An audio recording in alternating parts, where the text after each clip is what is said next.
If you've seen the past couple of videos, you might have noticed a common theme, and that is that I've really not moved much on Ahrefs since 2016. That's just part of what makes my base so unique on this world compared to others, and why I consider it more of a forever world than anything else, which is why I put it in titles. However, I have had multiple thoughts and attempts of moving over the years. This video will go into depth about the attempts I made to move and why all of these attempts failed. As a side note, thank you all so much for 100 subscribers. This has been by far my fastest growing channel ever. And from seeing this, I'd like to challenge you all. Let's get to 1,000 subscribers by the end of the year. So if you want to help assist me in this journey, make sure to leave a like, subscribe, and comment down below. Anyways, let's continue on with this video. We will start by fast forwarding a year from when I started playing to 2015 when the world reset, and I moved into a tiny underground base with my brother. The reason why I'm fast forwarding is because there has been no developments like this on the old world, as I stayed at my location for the entire time I was on it. Although this location that we moved to was not permanent at all, there are remnants of it currently on the world, and if we go through it, you'll see that it had a redstone door at the front, which is now broken, a first floor with a shared storage room, and a windy little staircase going up 5 blocks to the second story, where my room is on the left and my brother's room is on the right. My room is the one encased with wool and also has a closet, which has an old business. Also, by the way, don't ask me what I was selling there. I do not want to elaborate. This base has only lasted a few months, though, where we would eventually move to more permanent locations. But in the meantime, we were able to survive. But it was here where the only time I ever successfully moved happened. And this is when I ended up to the location I am in today.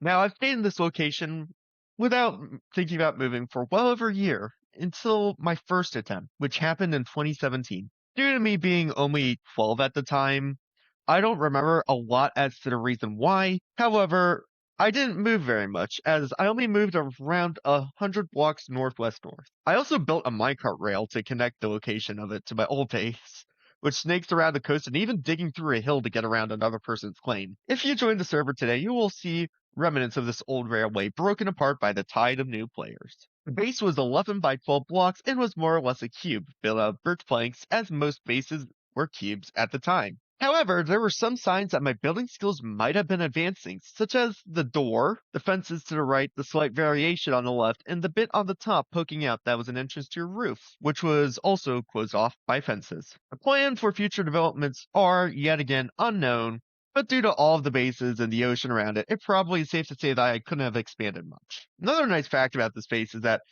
it has both a doorbell and a piano.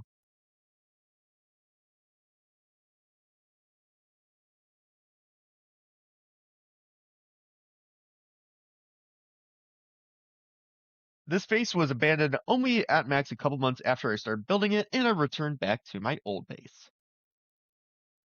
For the next 2 years again, I stayed in my old base, and I didn't really have any thoughts of moving, although that was until early 2019. And this actually directly correlated to when SMPs such as Hermitcraft were starting to blow up, and this was also around the same time I actually found Hermitcraft as well and started watching it. So at this time, I really wanted to join an SMP, but I didn't have access to any.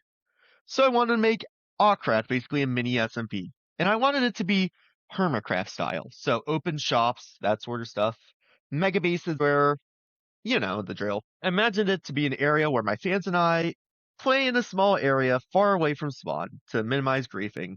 At this time, I did have my YouTube channel, so something like this would technically be possible, but in practice, I literally had no active fans, so it would have been practically impossible. Despite this, I was determined. I hopped on my boat and headed straight east until the ocean ended. Spoiler, it was only roughly 1,000 blocks away. And the worst part is that if I even took a moment to sail either direction, I could have gone around that and sailed 5,000 more blocks, basically. But at the same time, it was far enough away that the base density was a lot less. so there was a lot of room to expand. After I settled there, I built a modern starbase, which I feel like turned out really good, especially at that time. I also had this area to put my essential shulker boxes, which is made out of endstone, cyan, terracotta, which I kind of like. Next to it, I also made a bone shop, which was a mix of modern style and acacia plank since it was a savannah. Although, as what should have been expected, nobody joined and ended up retreating back to my base again. However, I was not done yet. I was convinced to make a new base, which was more well adapted to the modern Minecraft climate. A few months later, I created new plans of moving, and this time I was going to go straight to a mega base. This one was going to be in a completely different direction, as I'll be doing a more futuristic color palette, mainly made out of cyan. It was going to be an hourglass shave, and it will be my first mega base ever. So I started preparing it. I ended up collecting many stacks of cyan concrete, terracotta, and glass, alongside other blocks such as white wool, sea lanterns, and smooth stone. I ended up getting many stacks of these blocks, especially cyan glass. At least enough to get a very good start on it. I also started to explore the other worlds, and I utilized the random TP feature to the maximum. I was even building a replica on the creative server as common in modern day SMPs. And the future was looking bright. I had plans for a new base, an actual model for it, and resources to always get a good start on it. All I needed to do was to get a final location and start building it.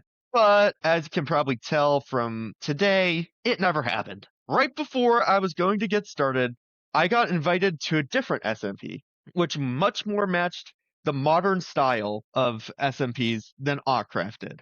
And then after that, I found another one, which was very similar, and then another one, and then another one. And basically, that entire time I stopped playing on Aukcraft. Basically, what I'm saying is, right before I started a base, I took my 4-year break. And it was mainly because of that. I was just more interested in other SMPs at the time.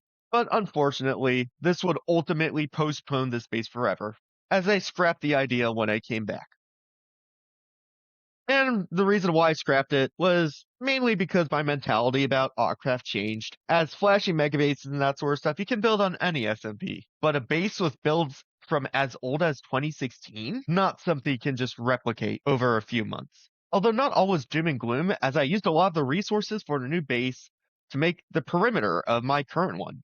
And that was all of the attempts I made to completely change where I live, actually. None happened ever since the break. However, that hasn't meant that I built stuff outside my base, so I'll go over a few while we're at it. First I'll cover is probably the most striking of these, which is the island at the far right of my base. This is also known as the Evil Island. This was inspired by Mumbo Jumbo in season 6 of Hermitcraft. It actually was an idea that I really wanted to implement for many years, although I couldn't find a place to implement it. But even though it is detached, it is technically at the very corner of my claim, so it is still technically in my base. However, this actually was originally not going to be the case. You see the island directly south of my base, which currently has that little dark oak base you see right there? That base actually was created by a recent player who joined, and they wanted to build a base with me. But at that time, it was completely barren, and it didn't seem like many people have attempted to build something there. And due to the island not being occupied, I didn't know if anyone would want it in the future, so I figured why not claim it for myself and build my island there. However, an admin disagreed, and they ultimately did not claim the island for me, so I decided to back off and build it elsewhere, which is where you see it now. Another thing I built outside my base is my nether base. It has been neglected for a while now, but it has a blaze spawner, a netherwart farm, and a piglin bartering station. But it is still very incomplete. And the fun fact, it's actually not claimed because I wanted it to be hidden from anyone else, just to see if anyone could actually find it. I also had plans for an end base, although that never came into fruition because I didn't know what farms to put in it. Maybe once an end update comes, though, I might make one. I also decorated a bit around the Omi spawner within my claim. I made a pretty smart system, actually. Basically, how it works is one of the levers I can turn on and off, so I can stop the spawner from spawning things, and I can change the mob that spawns because you can get spawn eggs with credits. It's a special feature on the server. And the second one basically will toggle whether I want to kill it on campfires or if I want to kill it manually or spare it, which I'm planning about having a different toggling switch to differentiate between those two. But this is also incomplete. However, you can definitely see that I was going for more of a medieval theme, which I think is pretty cool. Although due to it being near bedrock, it is completely detached from the rest of my base, as there's no way to get down there. So practically is a different location. And that's everything I made outside my base and every time attempted to move. I hope you guys enjoyed this video. Make sure to leave a like, subscribe to my channel, and comment down below, like I said before. And of course, if you dislike the video, dislike as well, and I'd love to hear constructive criticism. And because of that, I will see you guys all in the next video. Peace out!